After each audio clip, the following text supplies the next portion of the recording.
இறங்காது கோயிலடா அம்பிட்டு கூட்டமா இருக்குது. நெறிஞ்சு கூட்டமா இருக்குது. நெறிஞ்ச கூட்டம் இல்ல, நிறைஞ்ச கூட்டம். வந்து இருக்கிற கூட்டம் சாதாரண கூட்டம் இல்ல. எப்படி எப்படி கூட்டம்? எல்லாம் கொள்ளை கூட்டம். கொள்ள கூட்டமா? கொள்ளை அடிக்கிற கூட்டம் இல்லை, மனசை கொள்ளை அடிக்கிற கூட்டம். அதனால அமைதியாக இருக்கணும், சத்தம் போடக்கூடாது. பொறுமை அருமையிலும் பொறுமை கடலிலும் பெருசு. அதனால நாட பாக்குறவங்க ஜோரா விடுறவங்க கை தட்டுக்கு பாக்குறாங்க. என்ன சாடி தட்டுற மாதிரி வேகமா தட்டுறா. நீங்களாவது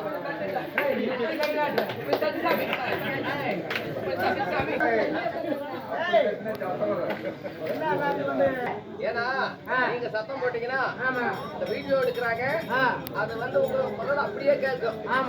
இருக்கணும். பேரன்பு கொண்ட பெரியவர்களே, பெரும் மதிப்புக்கும் மரியாதைக்குரிய தாய்மார்களே, நாடக கலா ரசிகர்களே, நல்லவர்களே, சான்றோர்களே, பெரியோர்களே, உங்கள் அனைவருக்கும் எங்கள் மாட்டியாம்பட்டி ஸ்ரீ சரஸ்வதி நாடக சபா கலைக்குழுவின் சார்பாக நன்றி நன்றி கலந்த வணக்கம் வணக்கம் வணக்கம். அதனால நாடகம் பாக்குறது பெருசல்ல, நாடகத்தை அமைதியாக சத்தம் இல்லாம கேட்கணும். கெட்ட கதையா இருந்தாலும் கடைசி வரைக்கும் பார்க்கணும். அதை விட்டுட்டு நீங்க ஒரு பக்கமா பேசிட்டு இருக்க, நாங்க ஒரு பக்கமா ஆடி பாடம்னா கதையில கண்ணி தவறி போயிடும். ஆமா, அதனால அமைதியா இருங்க, சத்தம் இல்லாம இருங்க. தம்பிகளா, ஏன் இப்படி நிக்கிறீங்க? அவங்க நிக்கிறதுக்கு எனக்கு காரணம் தெரியும். என்ன காரணம்? அவங்க நிக்கிறாங்க உட்கார்றாங்க, அது என்ன காரணம் உனக்கு எப்படி தெரியும்? அவங்களால உட்கார முடியாது. என்ன காரணம்? உட்கார்ற அளவுக்கு அந்த இடம் இல்ல. நல்லா கேளுங்க, ஏன் அவங்களால உட்கார முடியாதுன்னா, நான் இப்படிதான் சங்ககிரி பக்கத்துல ஒரு நாடகத்துக்கு போயிருந்தோம். ஆமா, அங்க எக்கச்சக்கமான கூட்டம், இதை விட 4 மடங்கு குறைவா இருக்கு. இப்பெல்லாம் எங்கேயா நம்ம கூத்து பாக்குறதுக்கு கூட்டம் வருது, எல்லாம் சீரியல் பாத்துக்கிட்டு அப்படியே முடக்கடிச்சு அங்க படுத்துக்குது.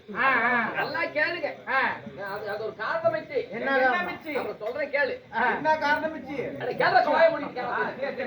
காரணம் வச்சு அந்த ஊர்ல கூட்ட நெரிசல்ல நிறைய பேர் உட்கார்ந்து நாடகம் பார்த்தாங்க. இவங்க மாதிரி ஒரு 10 பேர் மட்டும் நின்னுக்கிட்டு நாடகம் பார்த்தாங்க.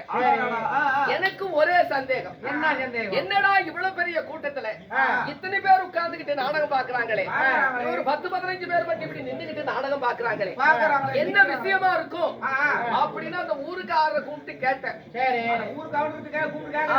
ஏங்க இவங்க இப்படி உட்கார்ந்துட்டு நின்னுகிட்டே நாடகம் பாக்குறாங்க அப்படின்னு கேட்டேன். அதுக்கு அந்த ஊருக்காரர் சொன்னார், உட்கார்ந்து பாக்குறவங்களுக்கு எந்த பிரச்சனையும் இல்ல, நல்ல ஆரோக்கியமா இருக்கிறாங்க. நின்னுகிட்டு பாக்குறவங்க எல்லாம் நேற்றுதான் குடும்ப கட்டுப்பாடு பண்ணிக்கிட்டு வந்தாங்க.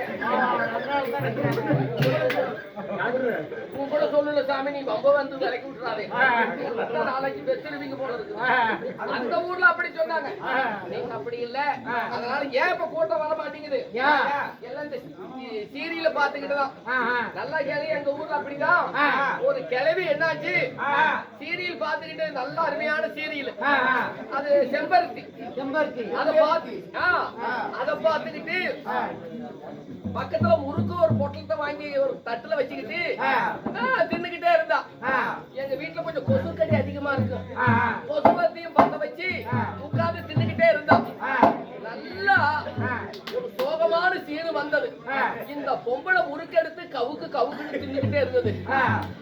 அந்த வில்லி பொம்பளை பார்த்தா பாரு அப்படின்னு லவுக்குன்னு எடுத்து கொசுவர்த்தி எடுத்து விட்டான். நினைச்சு கொசுவர்த்தி எடுத்து விட்டான். அது மாதிரி நம்ம ஊர்ல அப்படி இல்ல, எல்லாம் நல்லா ரசிக்கிறாங்க. அன்பார்ந்த பெரியவர்களே, அருமையான தாய்மார்களே, நாடக கலா ரசிகர்களே, நல்லவர்களே, சான்றோர்களே, பெரியோர்களே, நீங்கள் எல்லாருக்கும் எங்கள் சபாவின் சார்பாக நன்றிகள வணக்கத்தை தெரிவித்துக் கொண்டு நாடகத்தை துவங்குகிறோம். வணக்கம்.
ஆ.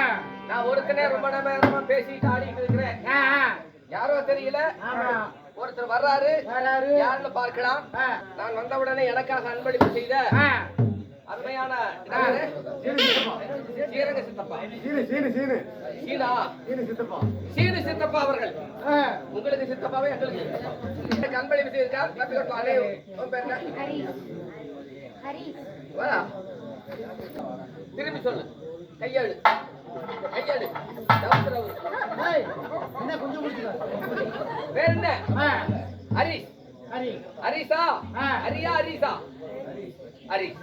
அதாவது எனக்கு அன்பளிப்பு செஞ்ச நன்றி கலந்த வணக்கம். வணக்கம். நீ நல்லா படிச்சு ஒரு டாக்டர் ஆகி 100 பேத்த கொண்டு கொடு.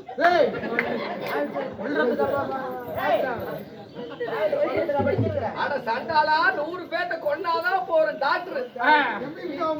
இத்தனை ஆஸ்பத்திரி இருக்குது, இத்தனை டாக்டர்கள் வந்துகிட்டே இருக்கிறாங்க. எத்தனையோ மெடிக்கல் காலேஜ் எல்லாம் இருக்குது. எந்த டாக்டராவது எந்த காலேஜிலாவது இந்த சக்கர நோய்க்கு நிறுத்துறவங்க இருக்காங்களா? அது மட்டும் முடியல. அதுக்கு மட்டும் பலவிடா. அப்பதான் 100 பேர் சாவாங்க.